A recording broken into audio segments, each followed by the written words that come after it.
From 1997 to 2007, Stargate SG-1 took audiences through the portals of space and captured the hearts of fans with its thrilling sci-fi adventures, but behind the scenes were mysterious real-life stories about its stars' addictions, on-set conflicts, and sudden heartbreaking deaths. Explore the journeys of the Stargate SG-1 cast and honor their legacy. Let's find out. Carmen Argenziano as Jacob Carter and Selmac Carmen. Antimo. Argenziano was born on October 27, 1943 in Sharon, Pennsylvania. He first appeared in Stargate SG-1 in 1998 at the age of 55 as Jacob Carter, a retired Air Force officer and devoted father of Samantha Carter, who later became the host of the Tok'ra Selmac. As a symbiotic creature who helps him prolong his life and fight for justice, the role left a lasting impression with its emotional depth, making Jacob Carter a beloved supporting character off-screen. Argenziano's life was darkly tinged with personal pain. He struggled with alcoholism for years, leading to a series of broken marriages and strained relationships with his children. The pressure to maintain his image as a solid actor, combined with roles that sometimes lacked breakthroughs, took a toll on his temperament. Colleagues recall that he would have heated arguments with directors and co-stars, especially when his roles were cut, revealing a vulnerable side to a seemingly strong performer. In his final years, a diagnosis of lung cancer took a heavy toll on Argenziano's spirit. He fought quietly, keeping his illness a secret so he could continue to appear in projects like House MD 2007 or a guest role on Criminal Minds 2009, trying to hold on to what little limelight he had left. On February 10, 2019, Carmen Argenziano breathed his last breath after a short time publicly, admitting to cancer, ending a challenging 75-year journey. His fortune is estimated at $3 million, mainly thanks to his efforts in more than 100 films and series like The Godfather Part 2 and Stargate SG-1. Don S. Davis as Major General George Hammond. Donald Sinclair. Davis was born on August 4, 1942 in Aurora, Missouri. He joined the Stargate SG-1 series in 1997 at the age of 55 and continued to play the role for 7 seasons as Major General George Hammond. He is the iconic commander of Stargate Command, a man of discipline and compassion for his subordinates, always on the front lines of the universe's dangers. It was Hammond's calmness and courage that elevated the image of the gentle Father General that audiences would never forget. However, behind the majestic scenes, Davis had to hide a psychological crisis due to his late start in the industry, always afraid that he would be forgotten by the younger and more talented cast. Tensions escalated when Davis began to smoke heavily and drink to relieve stress, leading to angry moments and heated arguments with the production crew about the direction of the script. Because of those insecurities, he went through a broken marriage and separation from his son Matt, carrying a pain that was hard to forget. Although he thought he had found joy again when he remarried Ruby Fleming in 2003, Davis still could not escape the shadow of his failing health as his heart and liver kept signaling danger. On late nights of filming, he had to hide his chest pain still, trying to complete the role of a strong General Hammond so as not to disappoint the audience. Finally, on June 29, 2008, Don S. Davis suddenly died of a massive heart attack, ending a turbulent life at the age of 65. His colleagues honored him by naming a battleship in the Stargate universe after the legendary general. The artist left behind a net worth of approximately $2 million, mainly from earnings from Stargate SG-1 and other television projects. Cliff Simon as Bale. Cliff Simon was born on September 7, 1962 in Johannesburg, South Africa. He made his Stargate SG-1 debut in 2001 at the age of 39, playing Bale, a cunning and charming system lord, who became the series' most memorable villain thanks to his menacing appearance and superior intellect. Bale not only haunted Stargate Command, but also gave the audience a profound image of a villain, a mixture of coldness and irresistible charm. Behind the scenes, Cliff Simon was an adventurous and melancholy soul, a top gymnast and swimmer. He was obsessed with greatness early on. His arrogance led him to reject more than one script, causing tension with producers, and rumors of a broken marriage to his wife Colette added to the dark, tragic side of his life. Industry insiders say Simon is not easy to get along with, harboring a lot of resentment towards Hollywood and a sense of being constrained, which has made him increasingly isolated, despite trying other projects such as NCIS or The Memoir. Paris Nights, My Year at the VOA, Moulin Rouge 2016 Cliff. Simon still cannot escape the shadow of the villain that has haunted him throughout his career. In 2019, he embarked on the documentary series Into the Unknown, traveling the world in search of answers to dark legends. But that adventurous spirit paid the price when a huge wave suddenly overtook him while kitesurfing at Topanga Beach, California on March 9, 2021, ending his short life at the age of 58. He leaves behind a modest net worth of about $15 million accumulated from various television roles and a book filled with memories of glamorous Paris. Isaac Hayes as Tolok. Isaac Lee Hayes Jr. was born on August 20, 1942 in Covington, Tennessee. He first appeared in Stargate SG-1 in 2005 at the age of 63.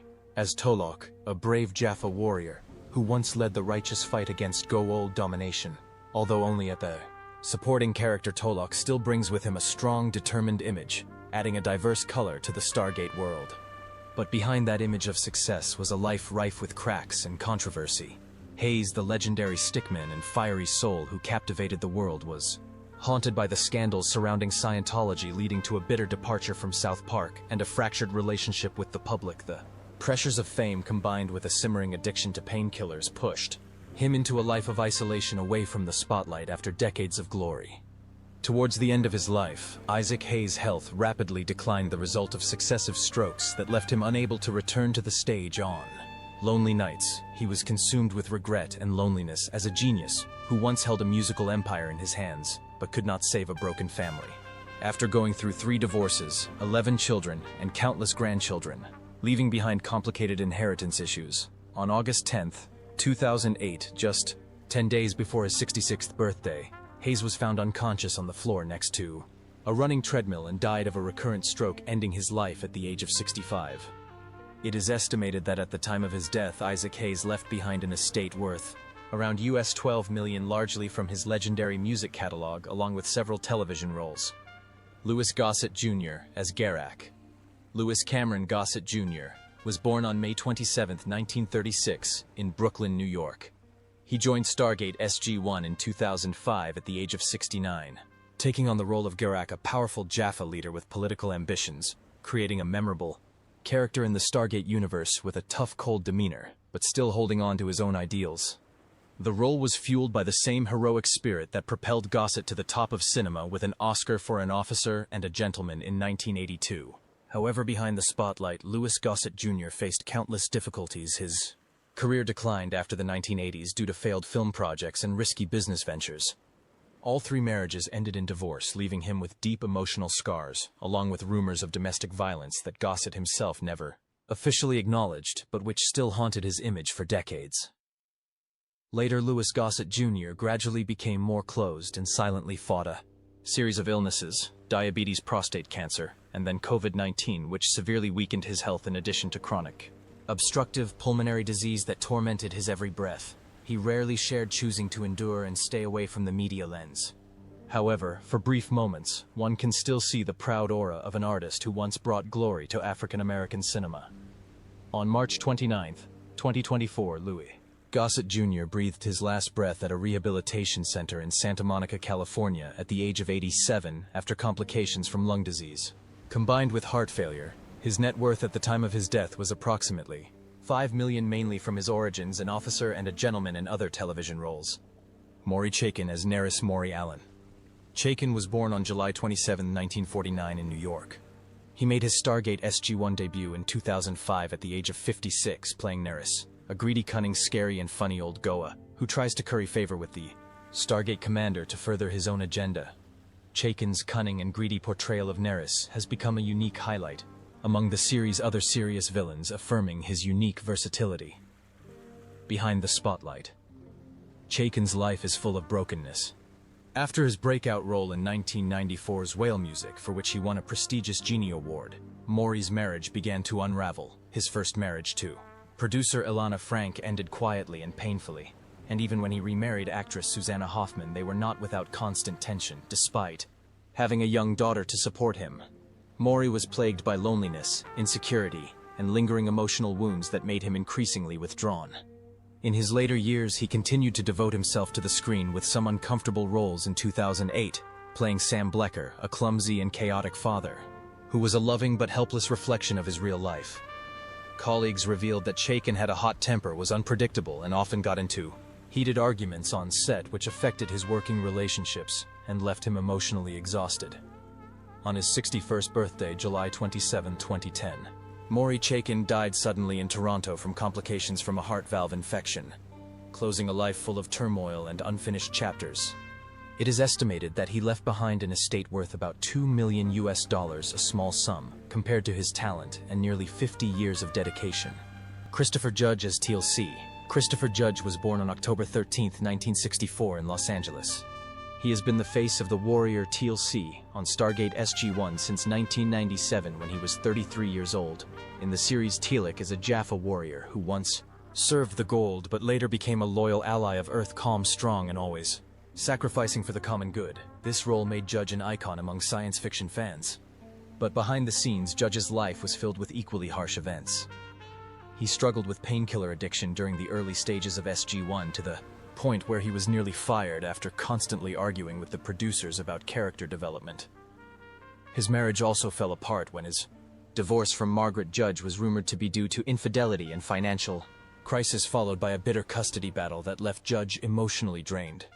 Entering his role as Kratos in God of War, Judge faced tragedy again when a spinal injury sustained during a grueling recording session required a double hip replacement followed by back and knee surgery.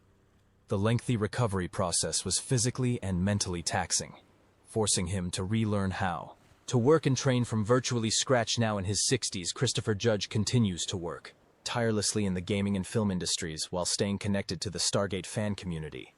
Despite battling chronic pain, he has maintained his passion and an estimated net worth of $4 million, the result of years of relentless and rigorous dedication both on set and in the recording studio. Lawrence Dane as Major General Henry Bauer. Lawrence Joseph Zahab. Stage name. Lawrence Dane was born on April 3, 1937 in Masson, Quebec. He entered the Stargate SG-1 universe in 2001 at the age of 63, playing Major General Henry Bauer, a powerful officer who appeared in several episodes, with a calm but dignified demeanor reflecting a true leader. Although only a supporting character, Dane still conveyed Bauer's toughness and inner struggles amidst countless difficult military decisions, leaving a deep impression on the audience. Off-screen, Dane had a long career from Scanners 1981 to Bride of Chucky 1998, but also faced many sorrows. In the 1980s, he was rumored to have been drunk on set, damaging the professional image he had worked so hard to cultivate. His late 1995 marriage to Mary Laurel McIntosh brought him some peace, but Lawrence's health declined with age, causing considerable stress and anxiety as his acting roles dwindled. He continued to work quietly, trying his hand at directing with Heavenly Bodies 1984, then moving into film production, but his career never really took off.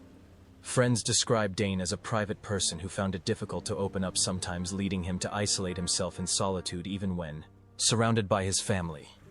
Pancreatic cancer eventually claimed his life when he passed away on March 21, 2022 in Ontario, just weeks before his 85th birthday. He left behind an estimated net worth of $1 million, enough to remind audiences of a dedicated actor who gave his all to every role, big or small. Richard Dean Anderson as Colonel Jack O'Neill. Richard Dean Anderson was born on January 23, 1950, in Minneapolis, Minnesota.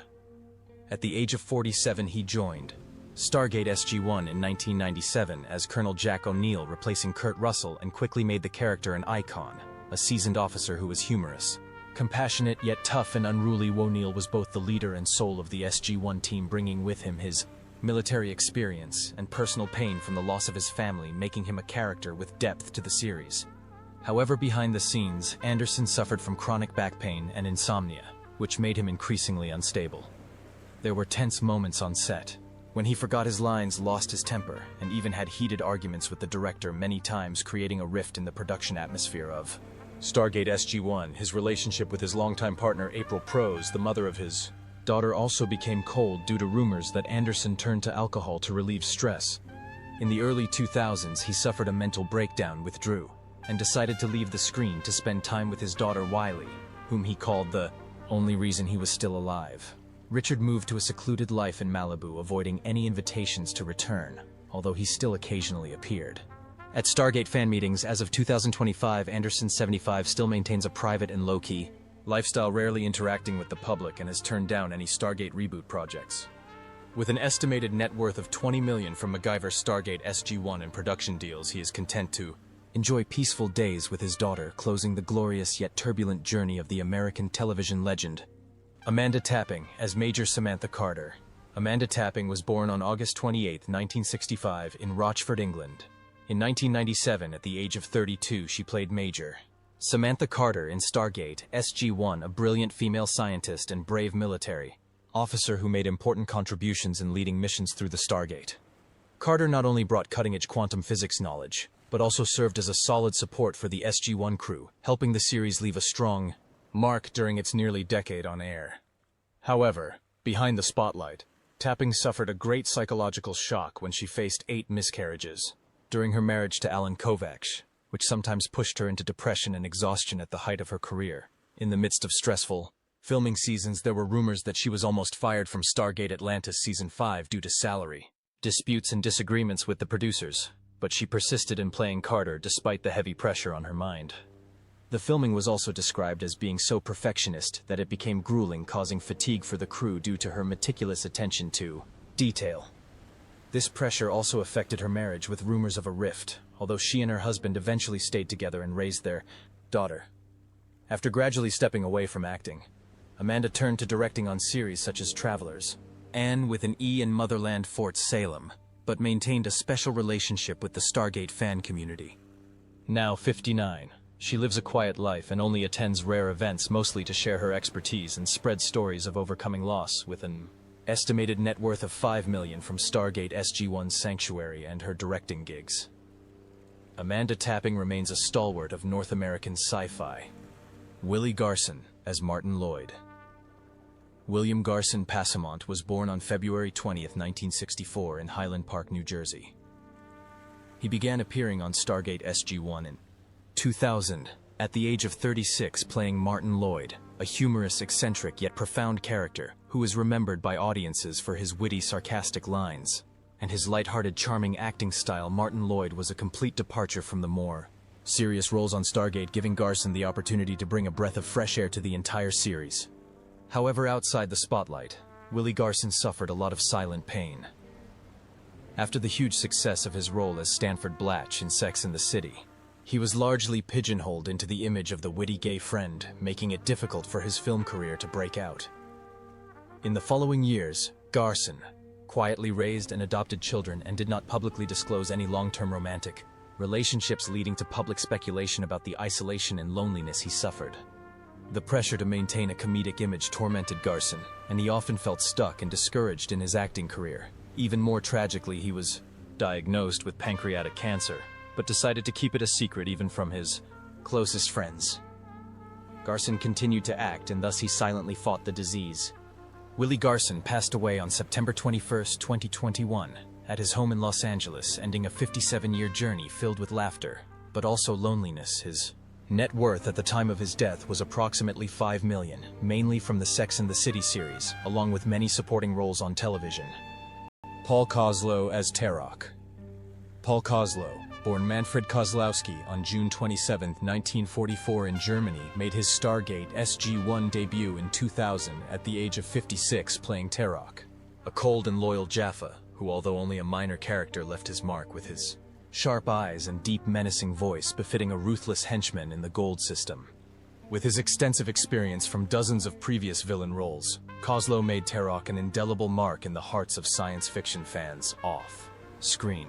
His life was quiet and gloomy, once remembered by audiences through the films The Omega Man, 1971, or Mr. Majestic, 1974. Paul Koslo was associated with the image of a villain, making it difficult for him to escape the stereotype, leading to a stagnant career after the 1990s.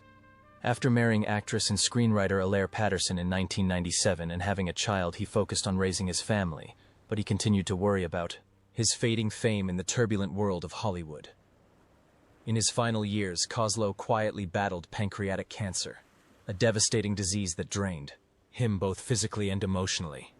Friends recall that he kept to himself, shunning the spotlight and rarely speaking publicly about the pain he was suffering. This quiet lifestyle meant that the news of his death on January 9, 2019, at the age of 74, received little media coverage.